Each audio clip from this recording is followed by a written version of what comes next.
papa, papa. Bonjour Frédéric. J'ai visité récemment le site du Pont du Gard. Très belle architecture romaine. Mais quel lien avait-il avec la ville de Nîmes et son alimentation en eau potable à l'époque romaine? Et puis cette eau, d'où venait-elle? Eh bien Caroline, c'est une très bonne question. Cela dit, pour le traiter en format reportage télé, il va me falloir un petit peu de temps puisque je dois contacter les personnes adéquates pour répondre à votre interrogation. Moi je sais. Grégory Viguier? Mais qu'est-ce que vous faites dans mon écran? Et puis je croyais que vous étiez généalogiste. Et historien. D'accord, j'avais oublié ce petit détail. Et maintenant? Alors quoi? Vous voulez savoir d'où elle vient cette eau? C'est proposé si gentiment, on peut pas refuser. Alors suivez-moi. Allez, on vous suit Grégory, on vous suit. Mais il est passé où Grégory? Grégory? Non, c'est par là, de l'autre côté. Venez. D'accord, mais pas si vite Grégory. Et puis d'abord, on commence par où? L'eau à Nîmes par l'intermédiaire du Pont du Gard, c'est 52 km. Et tout part d'ici, aux Fontaines d'Eur, à Uzès. Oui, vous avez raison Grégory, tout débute ici à Uzès et plus précisément dans la vallée de l'Eure dans le Gard. Un lieu vaste et paisible où se trouve la Fontaine d'Eure, source de captage que les Romains utilisaient dès le 1er siècle pour acheminer l'eau d'Uzès jusqu'à Nîmes. Mais Grégory, pourquoi les anciens Nîmois que l'on appelait autrefois les péregrins ont-ils choisi une source aussi éloignée pour approvisionner leur ville en eau? N'y avait-il pas d'autre choix? Il y avait le Rhône, il y avait le Vistre et également le Gardon. Mais il y avait plusieurs critères indispensables afin que cette eau puisse arriver à Nîmes. Il fallait que la source soit abondante, avec une eau de qualité, à une altitude raisonnable et bien sûr pas très loin de Nîmes. Et oui, des critères primordiaux. La captation des 3 fleuves était inenvisageable car leur crue ravageuse ne pouvait être contenue et charriait de nombreux débris mélangés à la boue. Là encore, l'hygiène restait un facteur vital pour préserver la santé des 20 000 habitants de Nîmes, dit autrefois Némosus, qui tient son nom du dieu celte Namas. Après son captage dans la source d'Eure, l'eau suivait une canalisation de 52 km pour arriver à Nîmes. Cette canalisation, c'est celle où je me trouve actuellement. Et son parcours, digne de celui d'un très grand sportif professionnel, ne fait que commencer. Une fois l'eau captée à la Fontaine d'Eure, le long de l'aqueduc se trouvaient des bassins de régulation qui permettaient de rejeter dans la rivière d'Alzon à côté de moi le trop-plein d'eau. Et nous avons la chance de nos jours de pouvoir observer un de ces bassins que je vous propose de venir voir avec moi. Venez. Là encore, les bâtisseurs ingénieurs romains pensaient à tout. Ce bassin de régulation, situé à peine à quelques centaines de mètres de la source d'Eure, jouait un rôle majeur dans la bonne gestion de l'eau d'une source qui débite, précisons-le, encore aujourd'hui 400 litres d'eau à la seconde. Nous sommes maintenant sur le site de bassin de régulation. Comme vous pouvez voir, à l'époque, c'était couvert. Venez avec moi, je vais vous en expliquer le fonctionnement. Grégory, attention, la tête! Aïe, ça doit faire mal. Nous nous trouvons donc dans la canalisation qui amène l'eau jusqu'au bassin de régulation. Et nous avons cette chance extraordinaire de l'état de conservation, que ce soit au niveau des parois ou sur le système de fabrication de la voûte. L'eau arrivait dans le bassin de régulation au niveau de cette intersection. S'il n'y avait pas de souci, l'eau continuait tout droit son chemin vers Nîmes via le pont du Gard. S'il y avait un trop plein d'eau ou un problème de débit, l'eau était dérivée par cet endroit, dans cette canalisation, pour aller se déverser dans la rivière Alzon. À la sortie du bassin de régulation, véritable prouesse architecturale qui en dit long sur les connaissances hydrauliques des ingénieurs de l'époque, l'eau qui alimentait Nîmes continue son chemin dans des canalisations souterraines et la protège des polluants extérieurs comme la poussière, les feuilles mortes, mais aussi conserve sa fraîcheur. Et maintenant, on continue à suivre le trajet de l'eau en direction du pont du Gard. Allons-y! Et elle parcourra un peu plus de 15 km à une vitesse d'écoulement de 2,5 mètres par seconde pour atteindre l'un des aqueducs les plus hauts de l'époque romaine et les plus célèbres de l'histoire, le pont du Gard. 275 mètres de long pour 49 mètres de haut, ce colosse de pierre le mieux conservé au monde ne représente qu'une infime portion de l'immense artère d'alimentation en eau potable de la ville de Nîmes.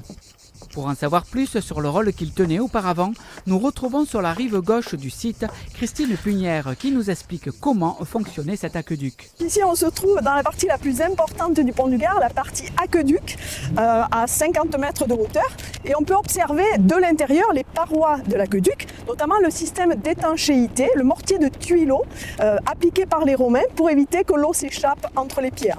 Par-dessus cet enduit, ils ont badigeonné au pinceau sur 50 km un enduit rouge qui est une finition pour que l'eau reste pure, limpide et potable jusqu'à la ville. Donc cet aqueduc fonctionne à partir du 1er siècle. Il va fonctionner pendant très longtemps et les premières années sont considérées aujourd'hui comme une période de réglage. On a dû surélever ce canal puisqu'il y avait, semblerait-il, des risques de débordement sur la partie pont du Gard.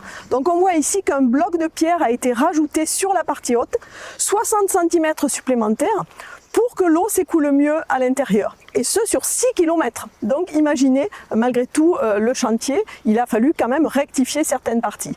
Donc ici, cet aqueduc fonctionne à plein cette fois. Il va fonctionner parfaitement pendant 140 ans, à raison de 35 000 mètres cubes d'eau par jour qui vont arriver à Nîmes. Au fil du temps, cet aqueduc va se dégrader et en fin d'utilisation, il n'y aura plus que 10 000 mètres cubes qui arrivent en ville. Mais l'aqueduc fonctionne en tout pendant 450 ans, pendant toute la période d'occupation romaine. Et pour que l'ouvrage traverse le temps sans trop se dégrader, les Romains créèrent une cellule de protection du site. Il y avait justement un personnel d'entretien, de surveillance sur le parcours de l'aqueduc. Il y avait à Rome par exemple ce qu'on appelle la police de l'eau. On faisait en sorte de ne pas planter de vergers aux abords des parties en élévation pour éviter que les racines ne viennent endommager les structures. Mais pourquoi les bâtisseurs n'ont-ils pas tracé une ligne droite d'Uzès jusqu'à Nîmes? Ça aurait été bien plus court, non? Le chemin le plus court entre deux points est la ligne droite. Mais même si c'est plus court, ce n'est pas forcément plus rapide. Et entre Uzès et Nîmes, il y a la garrigue, il y a des collines, il y a des ravins, il y a de l'eau, ce qui rendait beaucoup plus difficile la réalisation de l'aqueduc. Donc les Romains, pour se faciliter le travail, ont contourné ce secteur géographique, ce qui leur a permis d'avoir une pente plus faible, d'avoir moins d'ouvrages d'art à réaliser, ce qui a coûté beaucoup moins cher pour réaliser l'aqueduc romain, aussi bien en coût humain. Chaque année, le site du pont du Gard accueille en moyenne 1 400 000 visiteurs. Mais connaissent-ils vraiment la fonction du pont à l'apogée de sa gloire? Bonjour madame, une petite question pour la télé. Est-ce que vous connaissez le fonctionnement du pont du Gard et de l'aqueduc à l'époque romaine? Oui, mais je ne suis pas sûr que tout le monde la connaisse. Eh bien justement, c'est la question qu'on va poser un petit peu aux visiteurs qui se trouvent sur le site, savoir s'ils connaissent la réponse.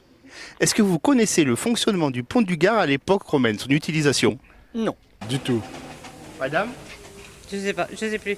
Non, du tout. J'en ai entendu parler, mais bon, je vous avoue, je n'ai pas tout retenu. Réserve pour une centrale électrique. Un aqueduc pour transporter de l'eau et amener de l'eau à Nîmes. C'est pour transporter de l'eau fraîche. C'est un aqueduc qui servait à alimenter Alès, Uzès et Nîmes. Est-ce que vous connaissez l'utilisation du pont du Gard à l'époque romaine? L'eau, ça partait d'où et arrivait où, vous le savez? Pas bien. Elle partait d'Uzès et elle arrivait à... Fabienne, viens m'aider. Allô, allô. Elle, Joker. D'où à où? D'Uzès à... Oui. À Arles. Non. Arles. Non, dans le Gard. La capitale du Gard. Nîmes. Oui, ben voilà, on a terminé le micro-trottoir. Ce qui est unanime pour toutes les personnes, c'est qu'il y a un grand intérêt pour l'histoire, pour le Gard et pour le pont du Gard. Aujourd'hui, le pont du Gard reste le monument le plus visité de France et sur sa rive droite, nous rejoignons notre historien Grégory Viguier au 3e étage du site. Mais pour y accéder, il lui faut emprunter un escalier construit entre 1842 et 1846 lors d'une campagne de restauration de l'aqueduc par l'architecte Charles Questel. Alors Grégory, la forme, on le continue ce parcours. Allez hop hop hop! Maintenant que vous en savez un petit peu plus sur le parcours de l'eau à l'intérieur de l'aqueduc, je vous invite à monter en haut pour voir la suite du voyage de l'eau en direction de Nîmes.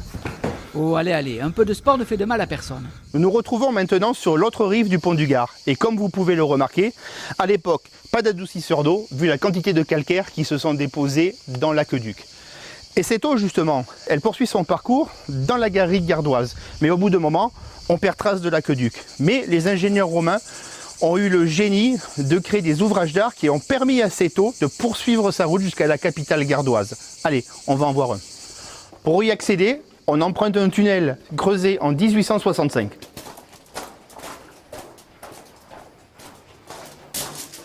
À quelques mètres du tunnel, nous avons un des premiers ouvrages d'art qui jalonnent la garrigue pour arriver jusqu'à Nîmes.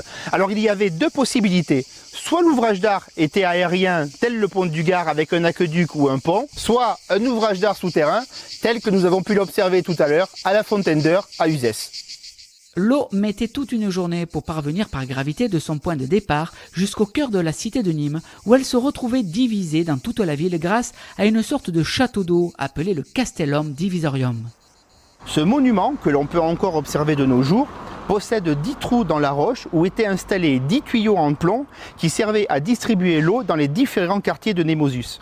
Cette eau servait entre autres à améliorer le quotidien de la population, à alimenter les thermes, les bains publics ou même les maisons privées, et même des services d'incendie. Ce Castellum Divisorium est quasiment unique au monde car il n'y en a plus que 2 qui sont visibles de nos jours. C'est vous dire tout de même, ils sont forts ces Romains. Notre voyage ne s'achève pas là. Grégory nous invite à le suivre au jardin de la Fontaine, première véritable source d'eau de Nîmes, qui ne suffisait plus par le passé à assurer à elle seule les besoins toujours plus croissants d'une ville en perpétuelle expansion. L'eau et Nîmes, Nîmes et l'eau, voilà une histoire indissociable qui dure depuis plus de 2000 ans. Si la fontaine de Nîmes qui se trouve derrière moi est la fontaine naturelle de la cité, le pont du Gard, la fontaine d'Eure et le Castellum peuvent être assimilés à une source mécanique fabriquée par l'homme. Mais les deux sont indissociables car les deux réunis permettent à la cité de Némosus de ne pas manquer d'eau et ce pendant des siècles. Alors, comment vous avez trouvé mon histoire? Vous avez bien fait de me suivre? On a très bien fait, c'était super. Ah merci. D'autres informations à nous communiquer? Il y aurait plein de choses à vous apprendre, mais sur ce thème de l'eau et sur ce thème de l'aqueduc romain, je pense qu'on a fait le tour. Merci beaucoup Grégory et à bientôt j'espère. Ce sera avec grand plaisir, à très bientôt. Vous en savez désormais maintenant un petit peu plus sur la folle histoire de l'eau à Nîmes à l'époque romaine ainsi que sur le pont du Gard. Et on se retrouve prochainement pour de nouvelles découvertes historiques. À bientôt. Et en cas de trop plein d'eau, l'eau était déviée par cet endroit en direction de la fontaine d'Eure. Merde, c'était de la rivière, c'est d'Alzon, c'est pas la fontaine d'Eure.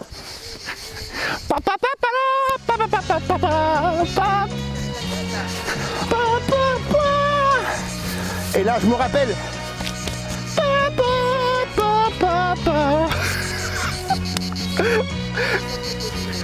C'est bon. La petite maison à la vallée de l'Eure.